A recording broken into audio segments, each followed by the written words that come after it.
Wheel you back in here. This is our home. We're a rescue team, not assassins. The bayous of Louisiana. The home of a little understood group of Americans. There's something out there waiting for us. And there ain't no man. You're bleeding, man. I ain't got time to bleed.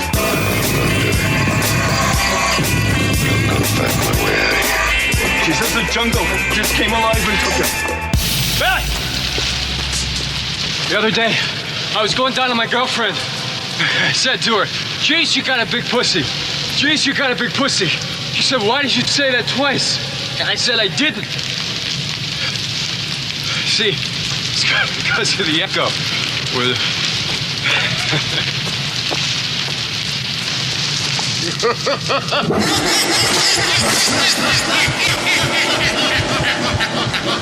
Hey everyone, welcome back to another episode of Sleazoids, the podcast where we go down the rabbit hole of 20th century genre fare, from the most influential canon classics to the trashiest exploitation films we can get our hands on, and invite you to tag along in helping us create a canon of sleaze.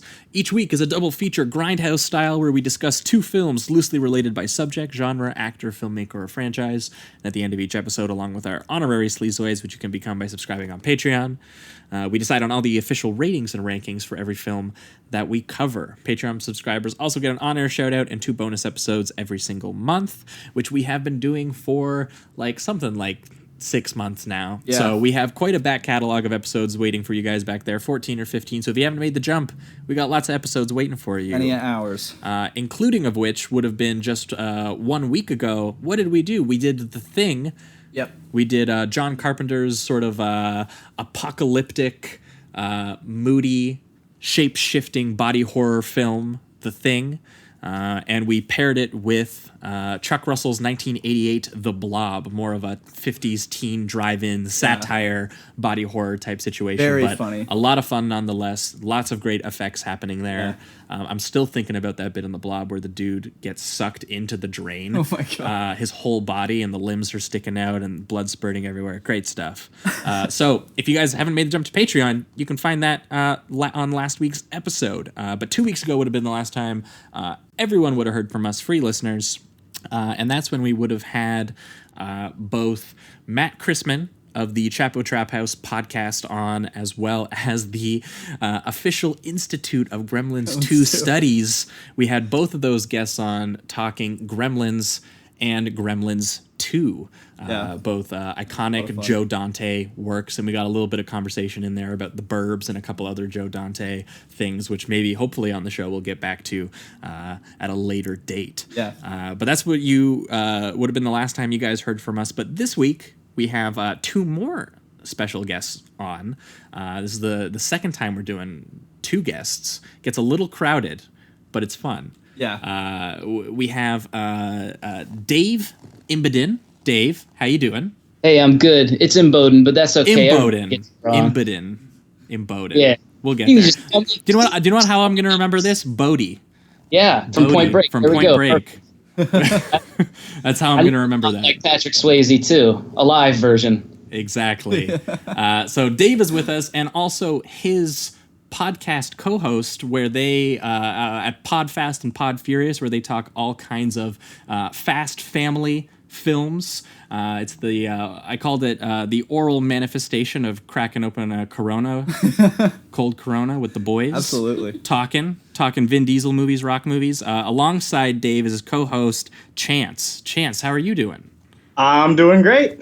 Thank you for having us. No problem. And Chance actually looks a lot like Keanu Reeves. I do. 1991 version. Yeah, 1991. We're both just like shredded, beautiful hair flowing in the wind. And the waves. And the waves. The wind and the waves, the wind and the willows, that sort of thing. Awesome. Well, guys, what films have you brought with you to talk about on this show, and why have you paired them together? Today we brought with us John McTiernan's 1987 classic Predator, starring Arnold Schwarzenegger, Carl Weathers, Jesse Ventura, Sonny Landham, Bill Duke, you name it. They're in it. Shane Black himself, the director of the upcoming The Predator. And then we've also brought Walter Hill's 1981 Southern Comfort, starring Powers Booth, Keith Carradine, Fred Ward, Peter Coyote, bunch of sons of bitches. Why pair these movies together? Well, you take a group of macho boneheads and you stick them in a forest and you have a hidden threat hunting them down one by one. Which film did I just describe, Chance? Either one. I mean, it depends. Are they rednecks or not? The rednecks. Who knows? The Predator could be the redneck of the Predator world. Redneck of True. We don't know that. Predator 2 contains a couple more clues as to that, but not enough. I don't remember Predators at all, but I don't remember if they ever decided on official hierarchy. One's of just like of the playing a Predator banjo clan. somewhere. Yeah, plucking those strings. All right. Well, awesome. I guess we'll just jump right into it. We'll talk Predator. It kills for pleasure. He was skinned alive. It hunts for sport. He's killing us one at a time. We're all gonna die. But this time, it's picked the wrong man to hunt. If it bleeds, we can kill it.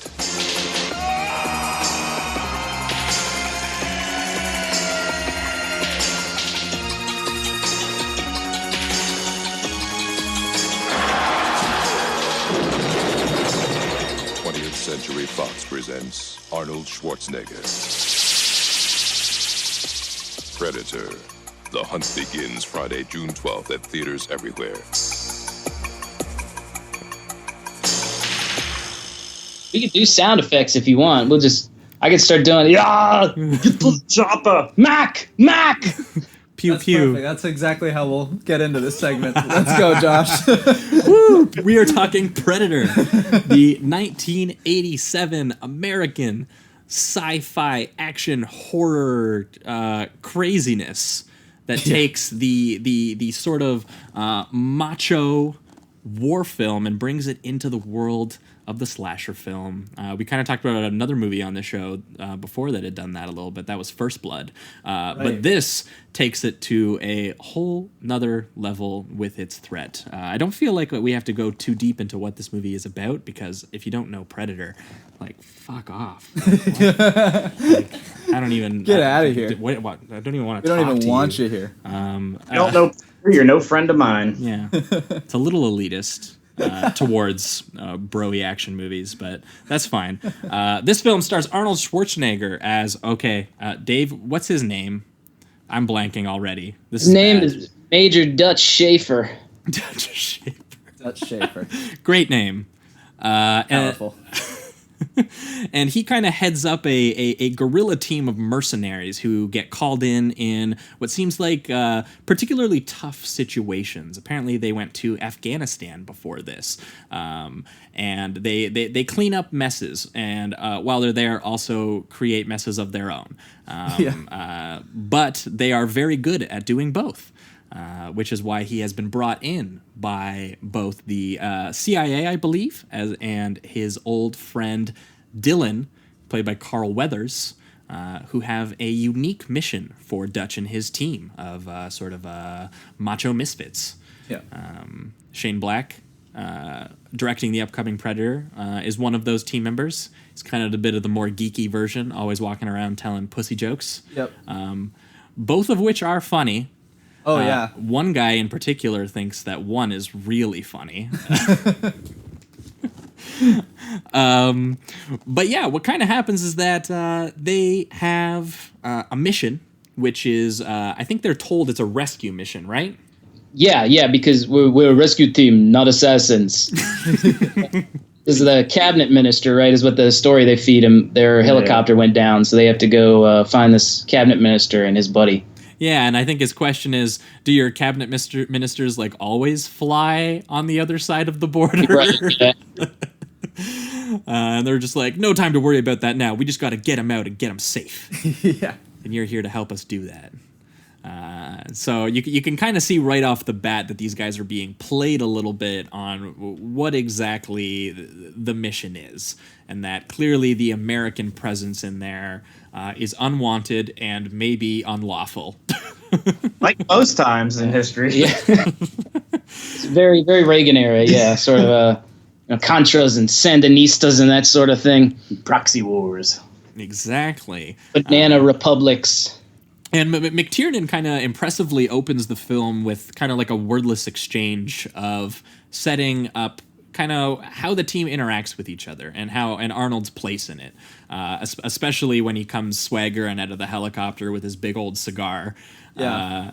There's also something that I found interesting about the actual score at the very beginning. It's kind of got this very, military snare, but the snare is just off beat. So it almost feels like there's something wrong. Jamie's getting his music coming. background in here. Yeah, Here we go. Gotta talk about the score. Getting some analysis. But I thought that was kind of cool because it made me think of the tightness of the military, but then that snare was just off, and it just gave me that uneasy feeling of something to come. So exactly, cool. And that's kind of the larger film. Is it takes a very muscly, sweaty, macho one-liners of these mercenary dudes, puts them into this very misty, foggy jungle scenario where they are clearly an unwanted presence, and they are there to do some carnage, which they do.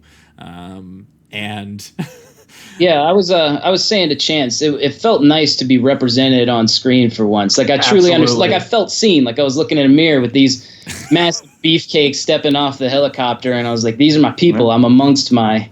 And that's every time Dave and I meet up, we slap hands and kind of wrestle in the air together. Earthquake, seismic activity. Chance is always in here when I come in working out in his own personal gym. Just getting reps. Every time I come over to record another episode, and he's just pumping iron, working the pecs. There's an exchange of energy happening there. Exactly. Totally. And yeah, so it takes that exact. It's a biopic of Dave and Chance, and it takes that that very manly relationship, that very special relationship. It adds in this very analog quality, this tech fetish, and then it brings it into the realm of sort of an off-kilter slasher, where they are being preyed upon by another foreign being in the same way that maybe they are to other people, where there is this more digital, futuristic alien predator who's out there in the jungle, and it is going to off them one by one as the movie continues in a sea of skin. Both on people and not on people, of blood, a very sticky blood effects happening here. Where if something it's kind of like Google versus Trump. I don't know if you heard the news today, but it's this techie company coming after coming after the most muscular man in political entertainment. That's right. It's exactly like that, but with a little bit more tech fetish, a little bit more metal. Yeah. There's lots of great sound design here of snipping of wires and loading of guns, and I feel like McTiernan, who I think a lot of the time gets a bit of a reputation of being a bit of a bonehead, really subverts what you would expect of a bonehead action movie like this. And brings it into the realm of a little bit of the uncanny, as it almost seems like he's dissecting our own indulgences in action. I'm thinking specifically of the first sort of attack sequence when they finally raid the little village for the supposed rescue mission that they're doing.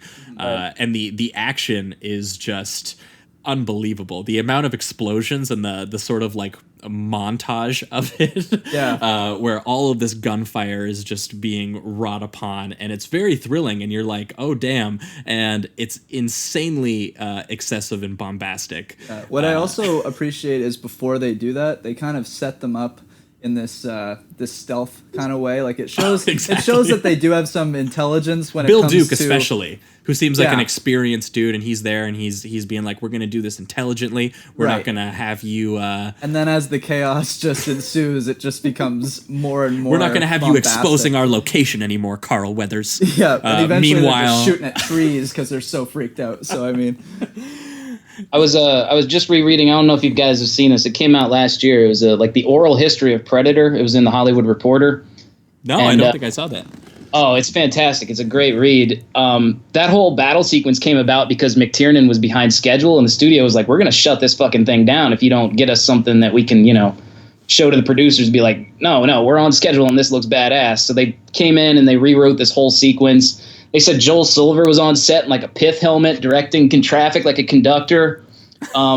The second unit director was this guy Craig Baxley, who actually directed Stone Cold, which I believe I recommended to you, with starring the Boss. Oh yes. By the way, Jamie, we're going to talk about this on the show. Okay. It has this dude's a wrestler, right? Boz, the Boz. He was a football player. Oh, football player, a former football player who has a giant iguana as a pet. Yes. And he infiltrates like a biker gang. Oh my God. And it's vicious. There's so much killing, so much nonsense. That sounds It's amazing. very similar to Raw Deal that we talked about with Arnold Oh, okay. Schwarzenegger. I'd definitely be in down. terms of tone. What year is it from? 80s. 80s? Okay. Nice. It's early 90s. I think it might be 91. Oh, okay. Early 90s. But yes. Yeah, we're definitely doing that. Absolutely. But yeah, that makes a lot of sense because this action scene does feel like a bit of an action demo reel of badassery. And that's why it feels like it just stands out so much in the movie, because it feels like their presence in this location is sort of the way that we love sort of that action violence, that sort of adoration. It's very lovingly crafted. It's very like, get right into this thing. Meanwhile, from what we understand, just a minute later after this action sequence, they're like, why the fuck did we just kill all of those people? Because, maybe they didn't have the best stuff planned, but we don't know that. Yeah. We don't even understand what they were there for, Yeah, other than... They gave the one hint where it was the guy, that one dude got shot right in the head. Oh, but, yes. But I mean, other than that, they just they're like, okay, that's confirmed. Let's go in and destroy every single thing that lives here. Exactly. And they end up taking a young native girl, right? Who ends up being the source. That's what the CIA was really after. No, I don't think she was. But No? She wasn't like a witness or something? I can't remember. I could never figure it out. Honestly, like, the many times I've watched this when I was younger, all the stuff with the gorillas and the CIAs, my eyes just kind of glazed over, and I was it's the alien. But I was really paying attention to it last night when I was rewatching, and I think she was just sort of collateral that was there, and they were like, I guess we got to drag her along and see what she knows. But Wrong place, wrong time. right, but after they shot up the village, like, Dylan's going through all this paperwork and shit, and he's like, oh yeah, we got a lot of great stuff here. Great paperwork. Yeah. The gorillas have really meticulously plotted out their invasion. Thank God for that. Woo! Yeah, so we kind of see them as this the American presence in a foreign territory, and then immediately after, Arnold Schwarzenegger, Dutch, and his crew is obviously very confused as to what their role was in what they just did, other than to brutally kill in the most beautiful, fun way to watch possible. And shortly after, though, is it Bill Duke who kills a scorpion? Kills a scorpion, and then Dylan's got the scorpion on his back, and he does the whole over here turn around gig. Yeah, where he seems a little nefarious, but then it turns out to just be. Yeah, but even after that, he's still got this look of like, all right, I saved Bill you, but Duke you watch out. Is incredible in this movie. Oh yeah, Bill Duke has his role in here is. In his eyes, you just see the experience of this dude who's been on all of these missions. And he's got that 1,000-yard stare, as they say. He's clearly the thinker, the one who thinks everything through and is very deliberate in all of his actions and very strategic as an actor. And I almost like to think of him and Blaine sort of have this old married couple relationship, but they're a little bit like Master Blaster from Beyond Thunderdome, where like. Blaine's the guy who goes out and destroys shit while Mac's riding on top of his head. Exactly. But what sort of unfolds as the movie sort of pivots into its more slasher elemental film that it eventually coheres into, it's really affecting when Bill Duke starts to lose his fucking shit, because you know that he's the pragmatic, you know that he's the chill dude. So as soon as he goes wide-eyed and is losing his mind, you really feel it. And that is when the actual predator starts, having seen them kill a scorpion, and in his infrared vision watch that scorpion die in his hand, he decides, these bitches are killers, and they think they're better killers than me? Nah. And he pretty much proves them proves himself mostly right. Arnold Schwarzenegger, I guess, eventually is the better killer. But there are a lot of corpses along the way to learning that.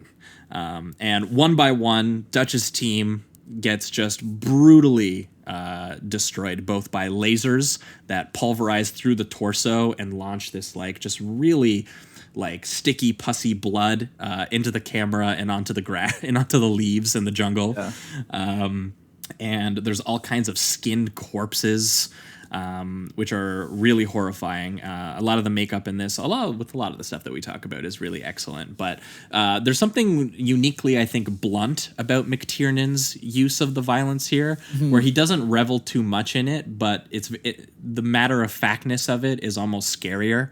Yeah, because, you're right. They don't really linger on too many shots of the kills. It's just kind of like this guy is brutally killed. It happens, and it's brutal when you see it. Right, and then it's just, on to the next one. So it just makes you feel even more helpless watching it for them, because you're just like, it's just quick. It's just, you're dead now because you're up against something that's far more powerful than you are. Yeah, I feel like his style just sort of like peels the skin off of, the American action movie, and it reveals something just really gross and sick kind of underneath. It reminded me a little bit of Wes Craven's Hills Have Eyes, in that kind of like just very primal, blunt, like blow to the head kind of style action. But McTiernan especially brings it into the more sort of like tech analog, because that's more like lo-fi, like cannibal style thing. There's something about the sort of tech and digital versus the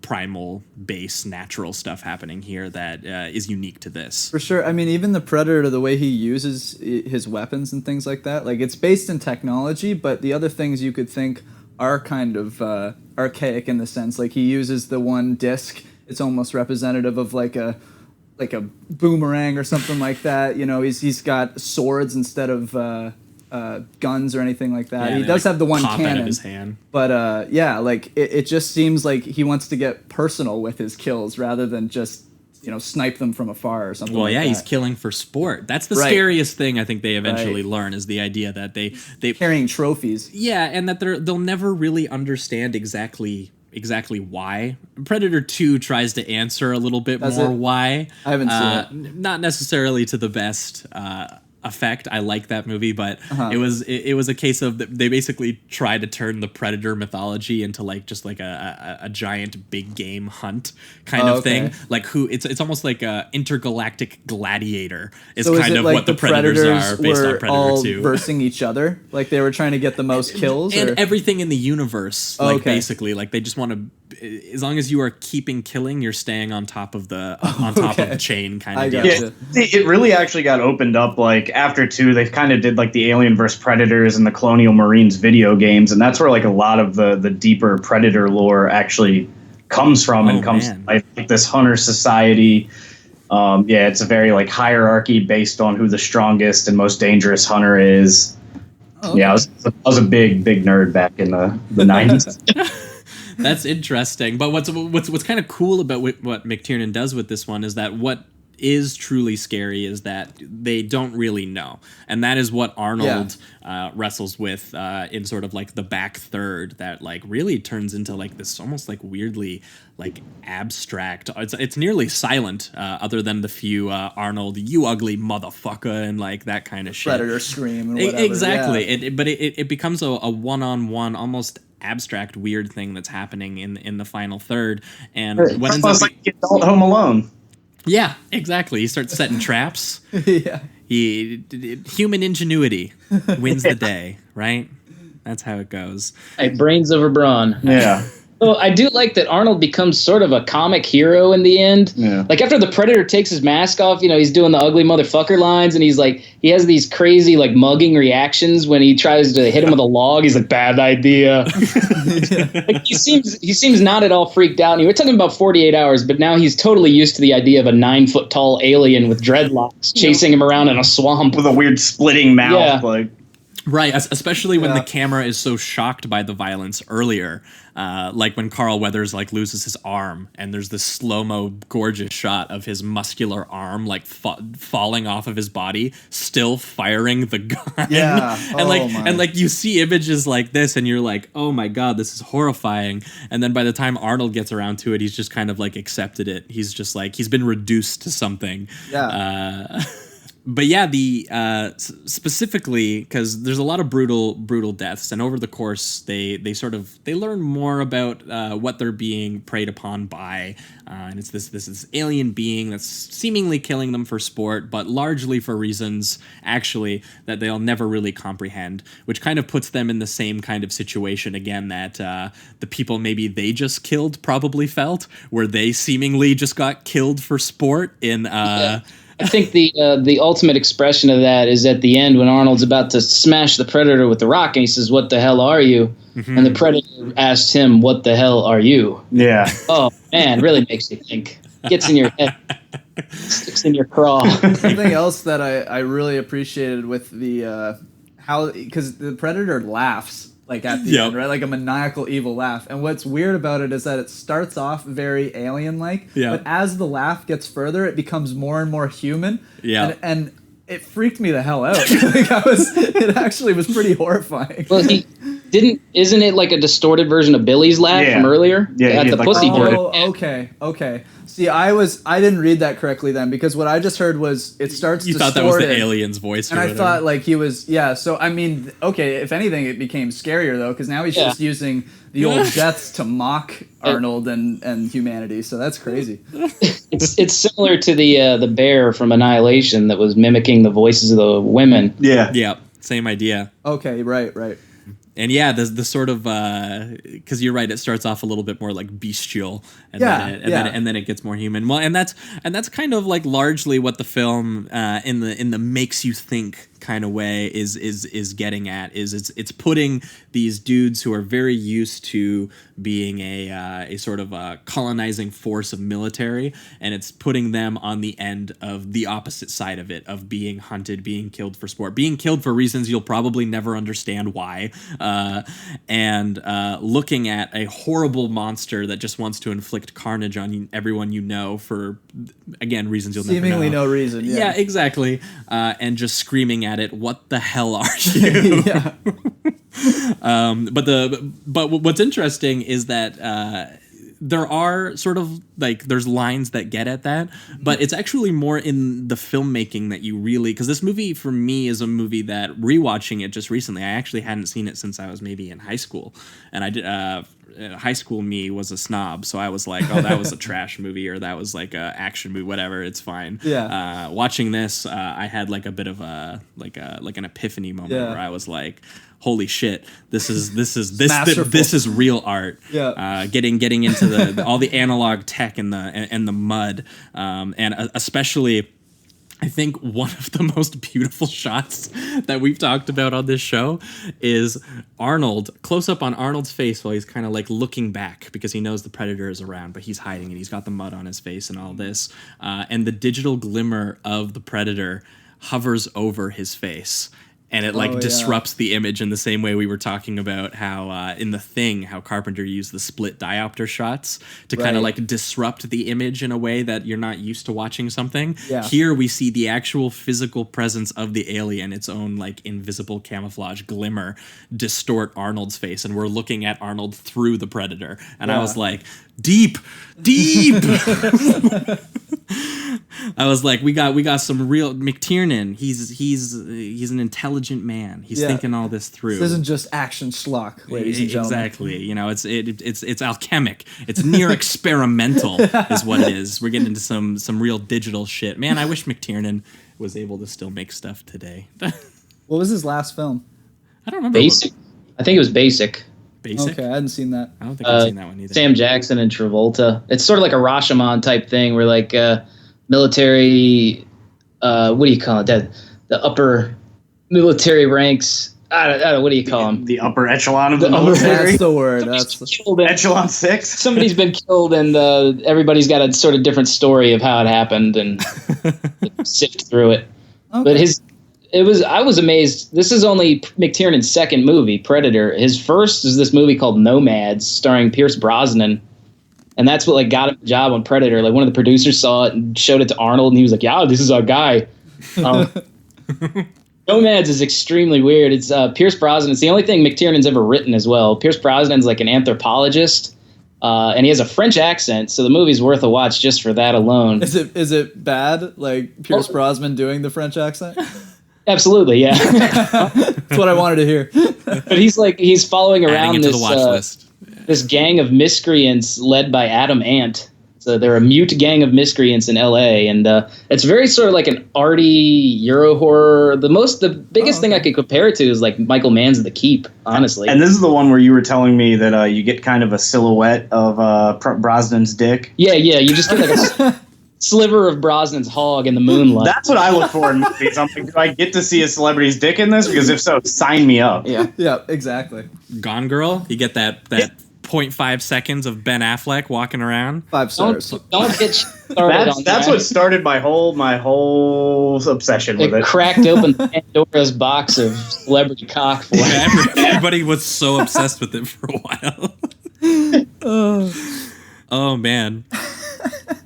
That's a great digression. But it is really interesting how like Predator, this movie that really comes off as just kind of your average run-of-the-mill like action 80s extravaganza, like does have these like deeper themes to it that I think a lot of people just glaze over and just, remember it for the violence. And the handshake. That's the big one. Everybody's like, oh, yeah, it's the most macho movie ever. And it's a meme now. Well, I think one of the most badass lines, I ain't got time to bleed. That's just, come on now.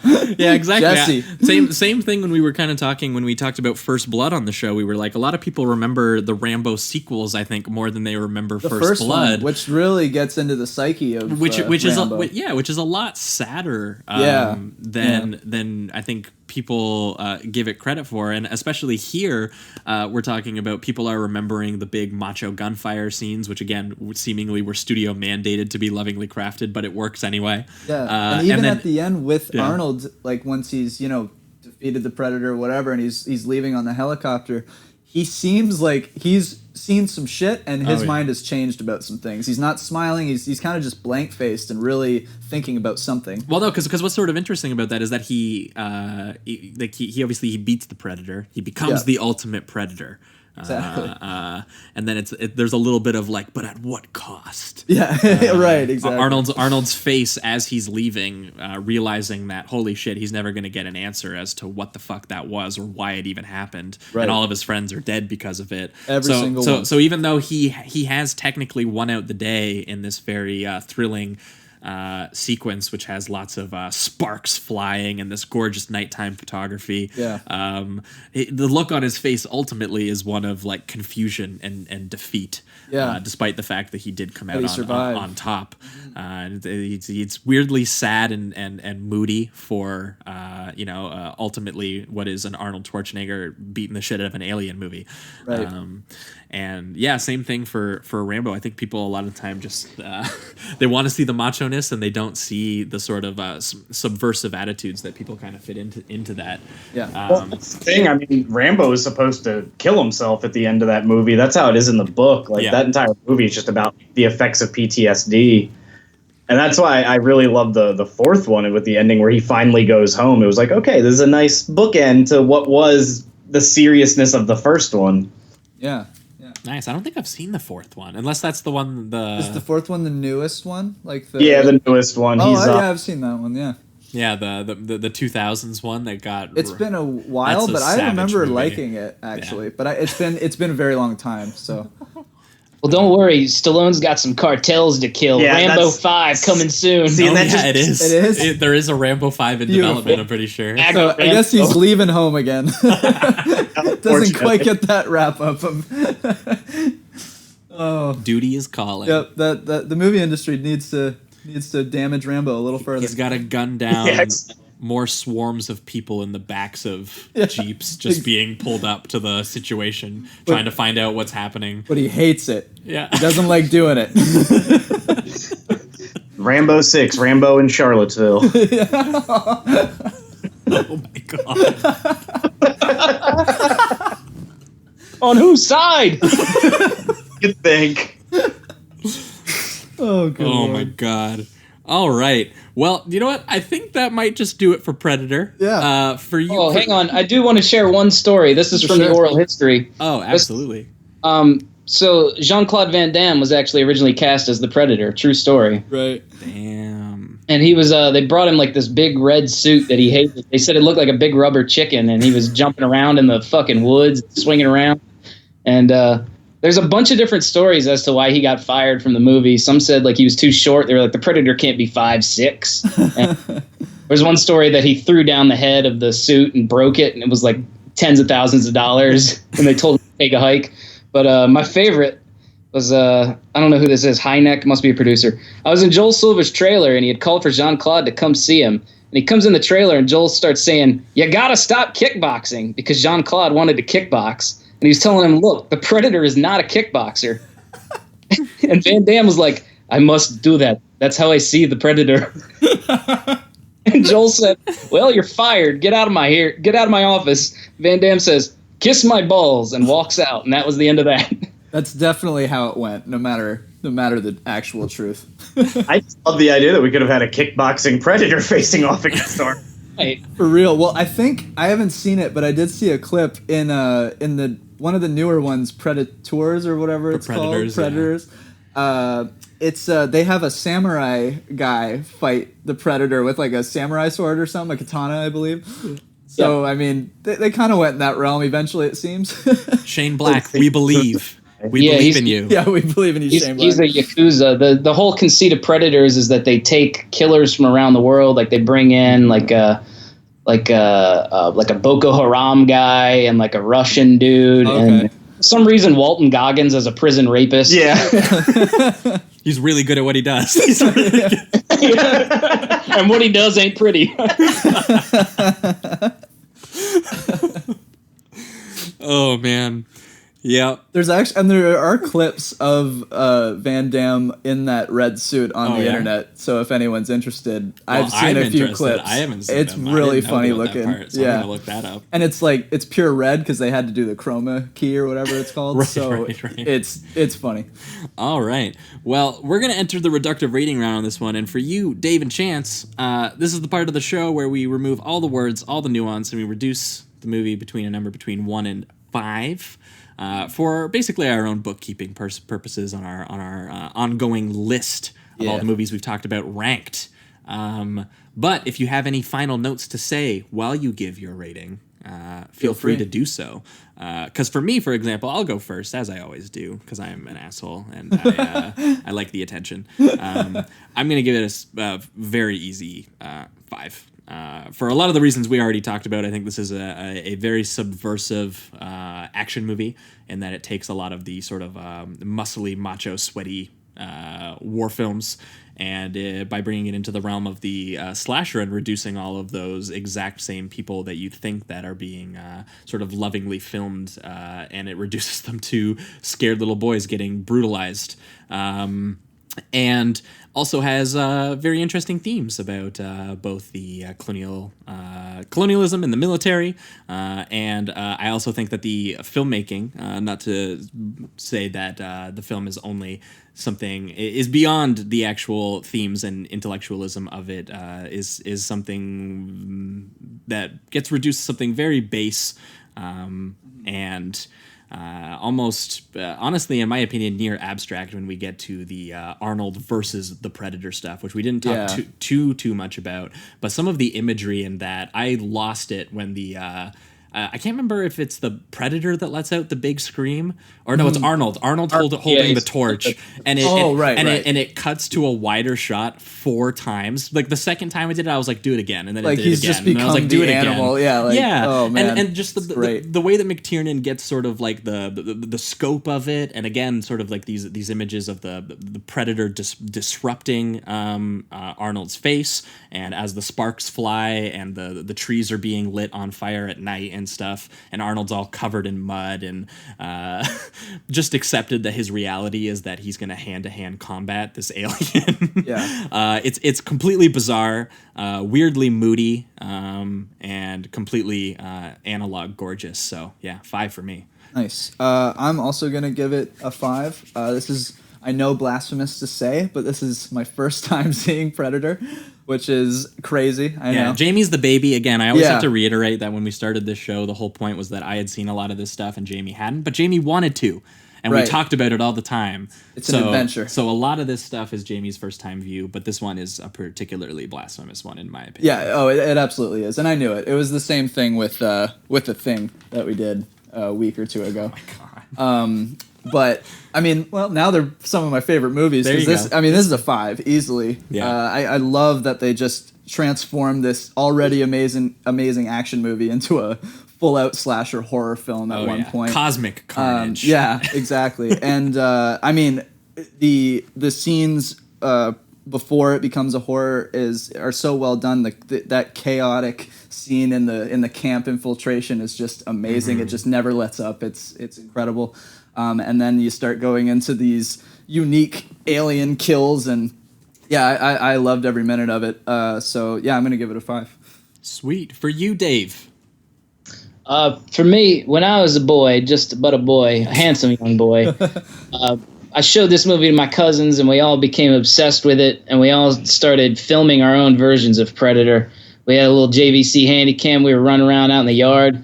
The Predator was my cousin in a paintball mask with butter knives between his fingers. We shot the thermal vision through a fucking red wiffle bat. It looked beautiful. And that's the only film I can ever say this about. So God bless Predator, God bless America, and God bless Arnold Schwarzenegger. 5 stars. Well said. Well said. Chance. Yeah, I'm gonna have to go 5 stars for me. It's I had a buddy who was into sci-fi back in the day when I was in middle school, and he showed me this and Alien back to back, and I just became obsessed. Yeah. I'd play like Alien v Predator with him online, and he had all the books and shit like that, so I'd read them. It's not the same because you don't get Arnold, but you know, going back to this movie, it never gets old. Like, it is timeless for me. Yeah. 5 stars. Yeah, I'd say that this holds a similar place in my heart that like RoboCop does. Yeah. RoboCop a little absolutely. more just because I watched it so much as a kid. Yeah. And it was like one of my first R-rated movies that I watched, and I rewatched it forever. But there, as both like sort of filmic representations of the Reagan 80s and all of their violence and all of their grotesquerie, both are pretty amazing. But yeah, I think that will wrap it up for Predator. And next we're going to be back and we're going to be talking Walter Hale's Southern Comfort. Sweet, let's do it. But I'm gonna fight my way out of here.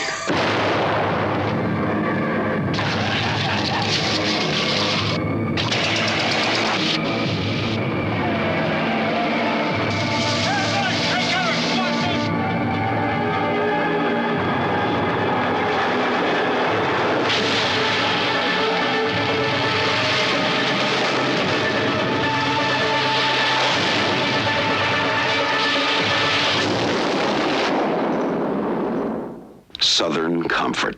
It's the land of hospitality, unless you don't belong there. All right, we are talking Southern Comfort, the 1981. I mean, Walter Hill likes to say it's not, but Vietnam allegory film. Oh, really? He says it's not? He says he didn't have it in mind when he was making it, but That's interesting, because that's all I could think about. it has simply because I think it has the vocabulary of a Vietnam film. Yeah, definitely. In the sense that, you know, something like Apocalypse Now, or Seeing a much more underrated one that we have to talk about eventually, Casualties of War by Brian De Palma. Yeah, sure. I don't know if either of you guys have seen that, but that's an excellent Nam film. So it's kind of like watching these guys psychologically be destroyed the further it gets. Yeah. I mean, obviously there's violence as well, like physical violence, but it seems they're really focused on these people that are in places they're not used to, and it's causing deep psychological harm. Yeah, well, and what's so interesting about this one, the thing that does make it unique, is that this one does not, unlike Predator and unlike a Vietnam War film, this film takes place in America. Right. It takes place in the Louisiana South, in the good old bayou. I think the poster says "Not since Deliverance," directly referencing the Burt Reynolds film. Oh, okay. And it has a bunch of Louisiana National Guardsmen played by Keith Carradine, Powers Booth, who R.I.P. the legend, the living legend. Okay, wait. I guess that's in bad taste. He's not. He's not living legend. The legend. Scratch that. Just stick with the legend. Yeah. He forever lives on in our hearts. That's there right. we go. There you go. That's how it's done. At the end of every episode of our podcast, we have a recurring segment called "Should Powers Booth Have Been in This Movie?" And the answer's always yes. And then we find a role for him in the film we just watched. That is amazing. Well, the answer is always yes, because Powers Booth was amazing. And now I don't know, Jamie, if you've seen it, Deadwood. No, that's on my list. Because I haven't finished it still. I think I'm only 1.5 or 2 seasons in. Okay. But Powers is absolutely incredible on that. And I think the only thing we might have talked about him in was Cruising. Oh, that was an amazing movie. Because I think Powers Booth was the hanky salesman. Oh shit! Really? Yeah, who discusses all the different colors or whatever. Yeah, he tells Al Pacino, who's going undercover into New York's S&M scene, about what all the different bandanas and what the colors represent. mean. And he was like, if you buy the yellow one, that means you want the golden shower. He's like, if you put the blue one in your back left pocket, it means you want it up. So that movie was insane.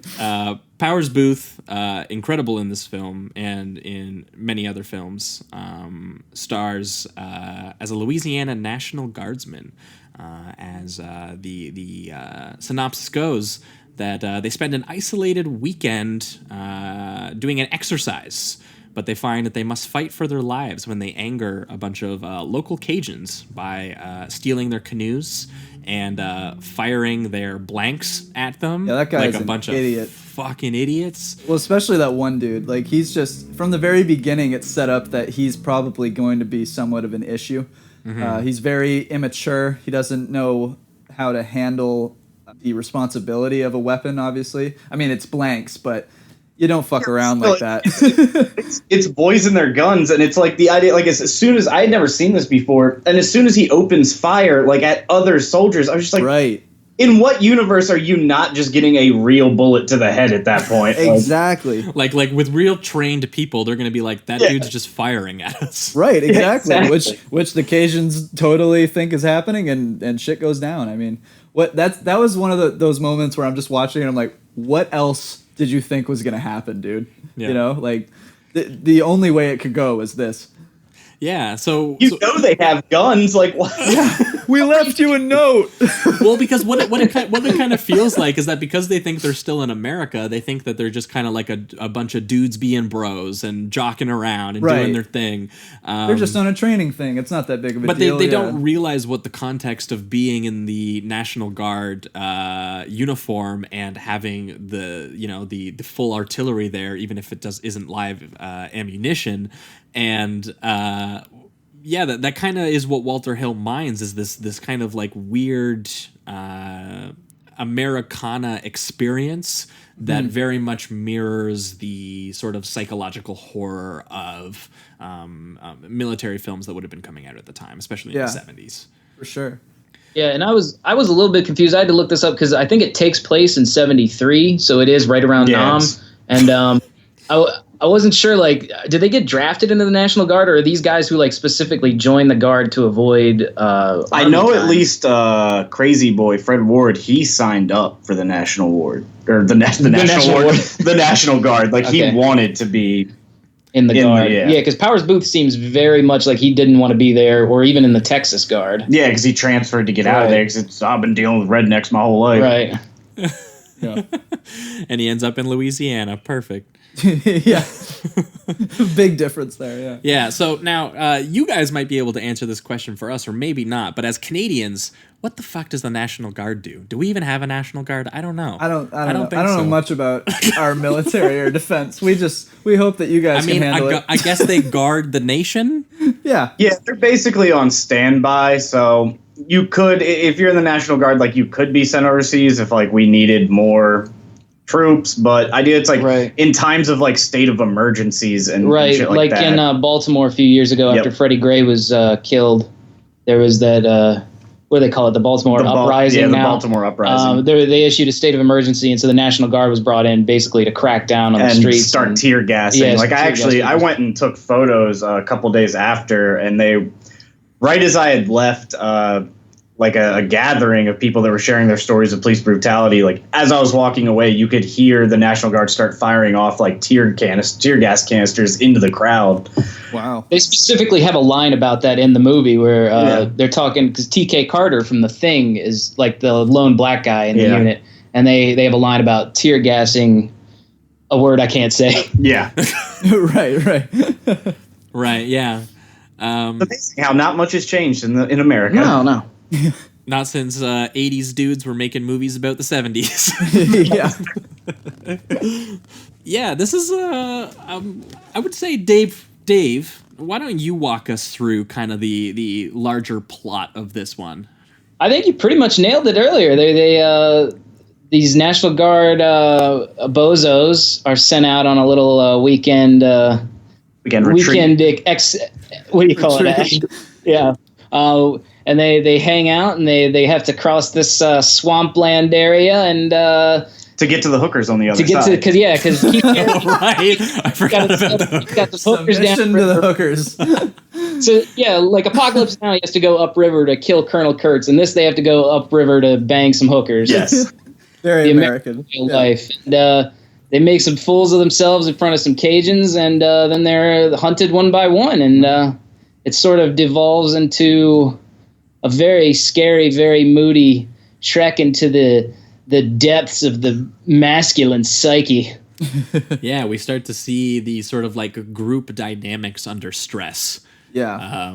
And right away, it's very obvious that these guys have not worked together for a very long time. And I mean, this actually, it might be the first time ever, technically. Yeah. So it's right away, as soon as the first person is killed at the very beginning, the sergeant, who's the leader. Yeah. So that doesn't help. No. The guy that's actually seen wartime.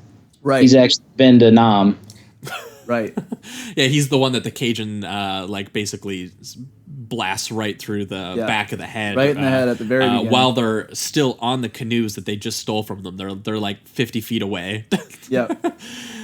And yeah, immediately that just kind of disintegrates the group dynamic pretty much immediately. Powers Booth kind of takes a little bit of control as he seems a little bit of yeah. Yeah, and he's going to actually, he's interested in holding people accountable for any kind of actions that take place, whereas some people seem to immediately use the sort of the chaos of the situation to just do whatever the fuck they want. That one dude who like, they go to one just random Cajun villager and they start like brutalizing him. Yeah, and I love that too, because eventually they speak on it and they're like, we just came across the first Cajun dude we saw and we just started interrogating him and beating him. We don't even know if he's a part of this group. So it was exactly. It's amazing. They were self-aware at one point too. And they blow up his house while the dude is in like a fit of mania painting a cross on his chest. Yeah. And you're like... It's part of the joke. Yeah, and Powers Booth is looking at him being like... Why did you do that? Like, what other... I'm just screwing around, What man. other reason does that look like than that you were like, I'm a Christian boy who's proud, and I'm just going to blow up a bunch of Cajun people. Yeah, this is God's will. Well, and my whole thought immediately was like how insane that guy was. Like, he blew up a house full of ammunition, like... Supplies, yeah. That shit could have been shooting bullets left and right everywhere. They could have mowed themselves down with that explosion. Yeah, definitely. I gotta say, Walter Hill is very good at writing these sort of group dynamics, because he also co-wrote Aliens, and you can see a lot of the same DNA in that. And then, of course, the Warriors. I think there's a lot of parallels between the groups and the Warriors and in this. Yeah, Fred very much like Ajax. Yeah, exactly. But yeah, as they kind of move on from just terrorizing local Cajuns that have nothing to do with the Cajuns that are actually shooting them pretty justifiably in the first place, we we get thrown into a pretty like elemental nightmare situation, which is just these dudes kind of like trolloping through the bayou, and they have no idea where, and nobody can really decide who's in charge and what it is that they're gonna do. Yeah. At one point, they're talking about which direction they're gonna go, and one guy's like, "We're headed north," and they were like, "Well, dude, we're heading east," and he's like, "Well, you gotta head east to go north," and one dude's like, "You gotta head where to go where?" Yeah. What I found interesting too is that some of them, it seemed like it was almost split in half. It became like Casper, who was just the next, on the leaderboard when at least it came to rank. He seemed like he was just trying to focus and become the new leader, when half of them didn't seem to actually respect him as the leader, which eventually devolves into them splitting up. And one of them is like, "You're a deserter," and they're like, "Yeah, damn right we are." Like they're just like proud of it at a certain point, because they're like, this squad is not, this isn't a strong team. Yeah, again, it was supposed to be a training exercise. So again, these guys, like, they don't seem to be taking the situation as seriously as they should be for the most part. And only when things get really brutal, which Walter Hill films in like these sort of like slow-mo like blood pack explosions, is when they really start to be like, holy shit, I could be the next one. And the fact that they don't have ammunition and they blew up all the ammunition they could have had is like a huge part of that, because they are just completely helpless.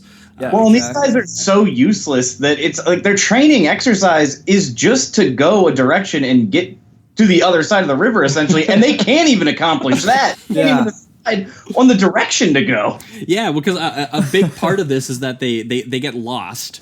And it's in the course of, because we spend so much time lost with them, you forget that this movie is taking place in Louisiana. Yeah, absolutely. And which is where it seems like the allegory for Vietnam perfectly is done. But I guess Walter Hill just, I don't know, he's against it. I think he's just being a little coy. Yeah, I think he kind of wants, like when Lynch says you haven't figured it out yet. Yeah, exactly. Kind of I think it's the same idea. Okay. Because he's speaking, especially in this sort of like horror war element. He definitely knows what movies for sure speak in that vocabulary. It seems too obvious while you're watching it.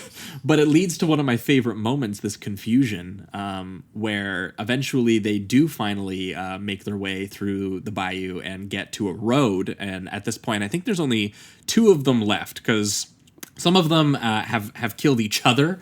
Powers Booth has to stab the shit out of one of the dudes at one point. Yeah, he kills Fred Ward, who I'd like to note looks like John Bernthal in this. Yes. Did you catch that? Young Fred Ward, very Bernthal-esque. No, he does, absolutely. That jaw and the wrinkles, he's got it. So amazing. Booth has gun trained on him. Yeah. And he's like, "Nah, all right, you want to fight with knives? Fuck it, let's go, big boy." Yep.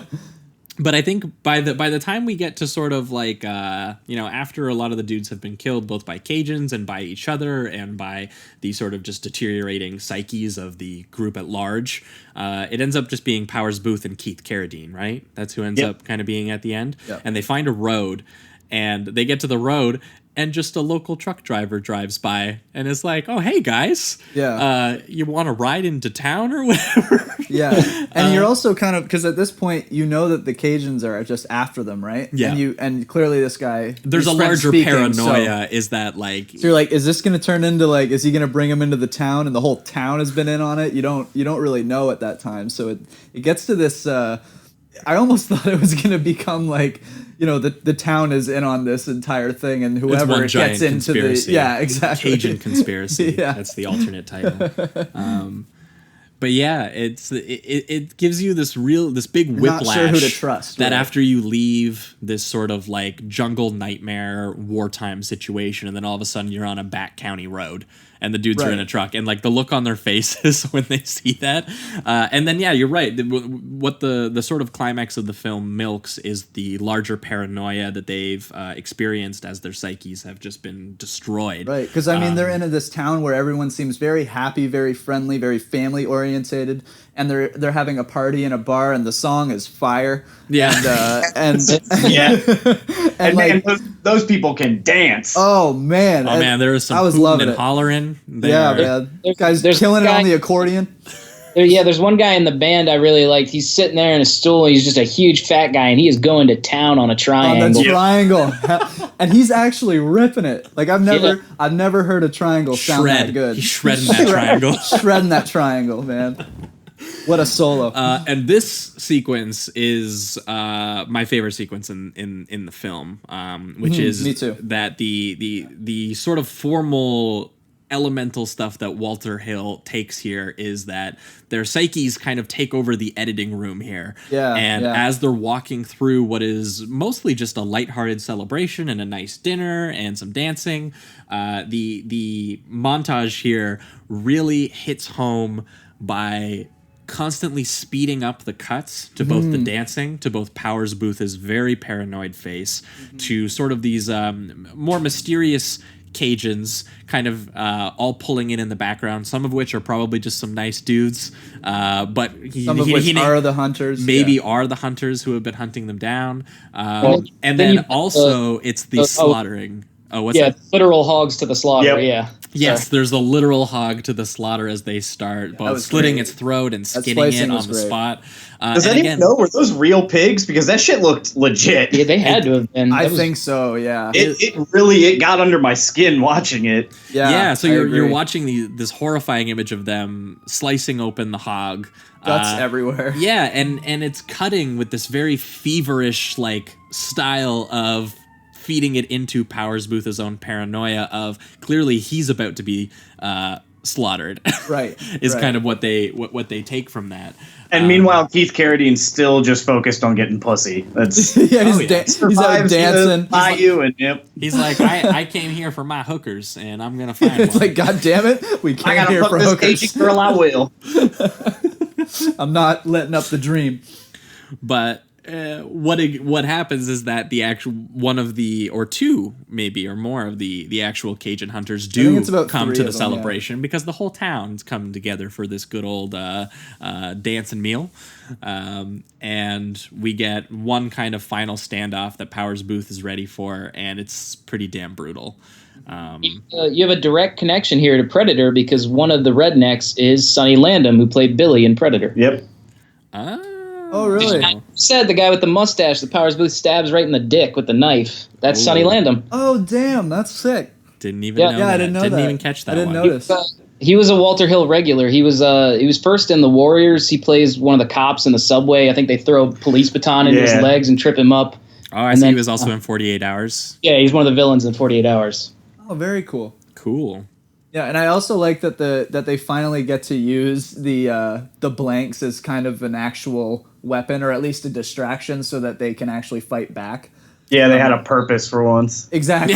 Yeah, instead of A just purpose aside fucking from their entire day up. everything Yeah, else. Yeah. exactly. Yeah, because then he uses the knife on the dick, and then they use the knife on the bayonet. Yeah, and he brutal. skewers one of those Cajuns Pretty awfully. Yeah. I cheered so hard watching it when that guy got stabbed in the dick. I was just like, fuck yes. There's nothing like a good dick stabbing.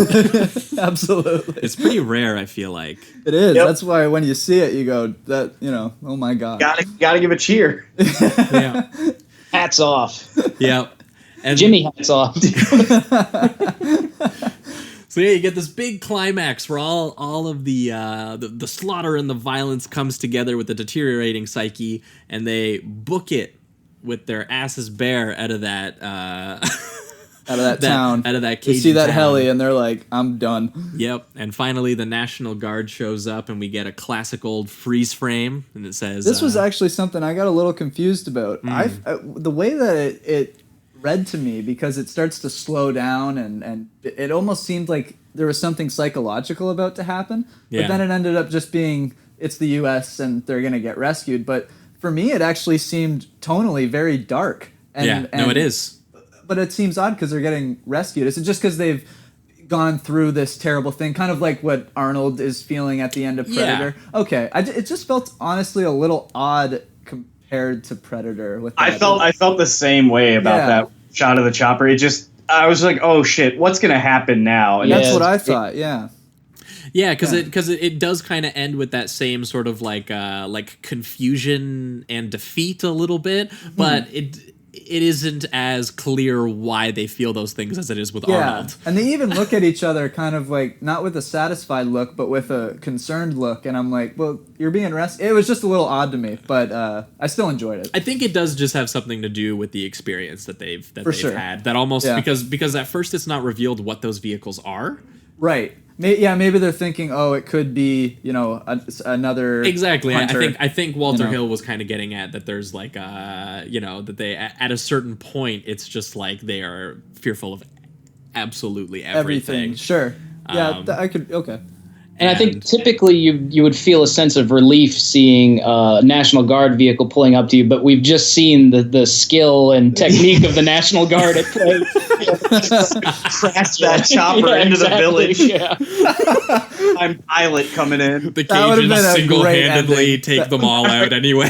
That would have been a great ending. If they finally get to it and the heli just explodes into the trees. They look at each other and then the credits roll. Damn it, I knew we should have sent the experienced pilots and not the training crew. We gotta stop sending these trainees. Oh, that'd be great. Well, I loved it. It was earlier in the film, like the one black soldier, like that. They care so little. This man's just like bringing a joint and lighting up at night. Yeah. And I have a line of, I think it was Fred Ward who says, it kills your will to win. That's why I don't smoke weed. Right. Yeah. Oh my god, yeah. If there was any, because I guess that's the main thing here is that Walter Hill is depicting a level of ineptitude we're not used to seeing particularly. Because even if we see that maybe the U.S. presence in a place is inept, usually the men are skilled in some capacity. That's a good point. Yeah, that's a very good point. Predator. Yeah, exactly, like Predator. But even they bring it up where Powers Booth talks about like how he was trying to get away from rednecks and now he's stuck with it. It's like, I don't know about you all, but I know Dave and I can attest of like growing up with these types of people that think they're more badass than they are. The weekend warriors. Yeah, that can survive like any situation. It's like when it comes down to it, when the shit hits the fan, like you're weak. Like there's nothing. Yeah, I think it's a good portrait of that anyway. Their Call of Duty training is going to transfer over. Yeah, exactly. You can't no-scope your way out of this one. I got a stockpile of energy drinks ready to get me through. Ready to get amped up. Get me through the apocalypse. Been buying guns left and right, stashing them away in the woods. I got my bug-out bags buried, geocached. All right. Well, I think great. I think we might enter the reductive rating round on Southern Comfort with final thoughts. For me, Southern Comfort was a real solid 4. It didn't quite have the same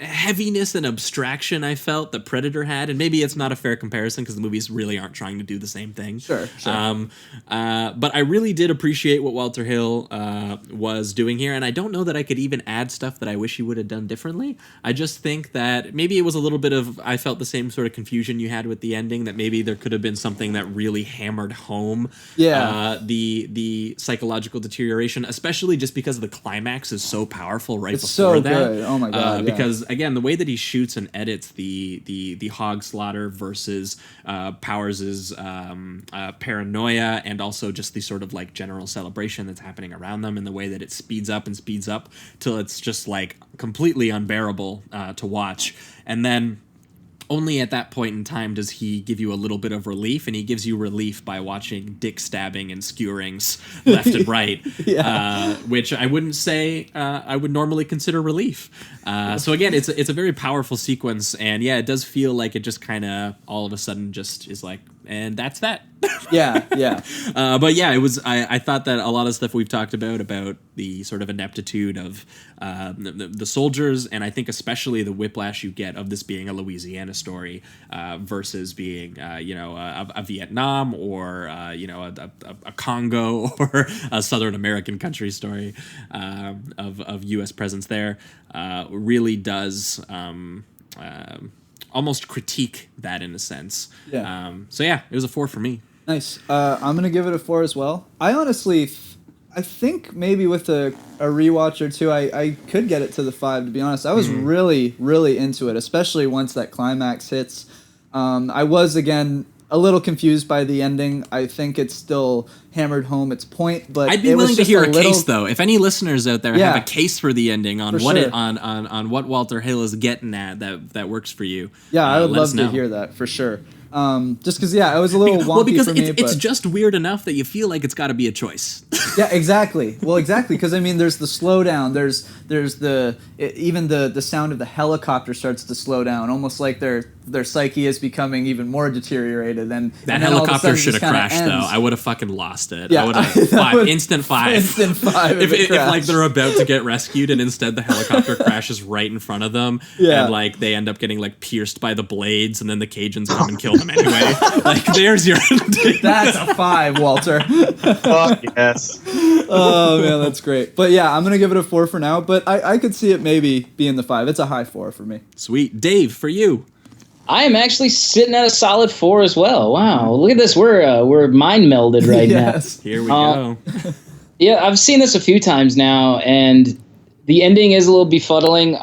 I've also found that it does sort of sag in the middle when they're just kind of wandering around and arguing, and a lot of that is the point of the film. It's like, oh God, just get to the fucking point already, you bozos. Bozos, you jabronis, you maroons. Absolute knuckleheads. You want to be jarheads. You want to be jarheads, but yeah, it's good. I enjoy it. My biggest knock: no gators in that there bayou. Where's the gators? Yes, I actually totally agree with that. I was waiting for the gator scene, and it just never happened. Someone should have got eaten by one for sure. At least one, yeah. We got a quicksand scene, which was kind of cool, but yeah. Chance, for you. I think I'm gonna have to set this. Are halves allowed? Yeah, halves are allowed. For sure. Yeah, I think I'm gonna have to go with a 3.5. Okay. I'm gonna be the odd man out. It's a great climax to the film. But yeah, like my big thing is when we started immediately, I was like, I got to bring up the fact there's no gators. Like, where the fuck are the gators? Dave robbed you of your opportunity.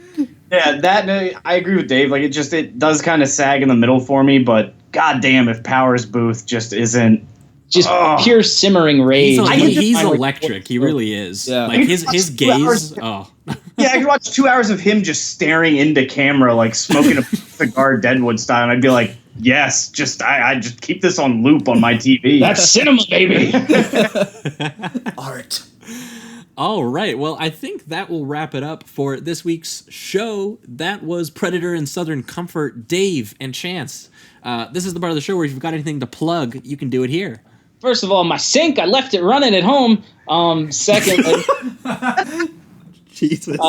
Secondly, yeah, Podfast. I know you named Podfast. Well, yeah, I'm gonna go get the papers. I know you name dropped it at the beginning of the show. Podfast Podcast. Check us out on Twitter at Podfast Podcast, SoundCloud, iTunes, goddamn Stitchers. We're everywhere. Yeah, Podfast and Podfurious on everything except for Twitter. They apparently someone got on that, so we're at Podfast Podcast. No, I just thought it was simpler. Podfast Podcast, all one word. I was thinking on Instagram. I was like, damn, you guys got beat to that? Yeah.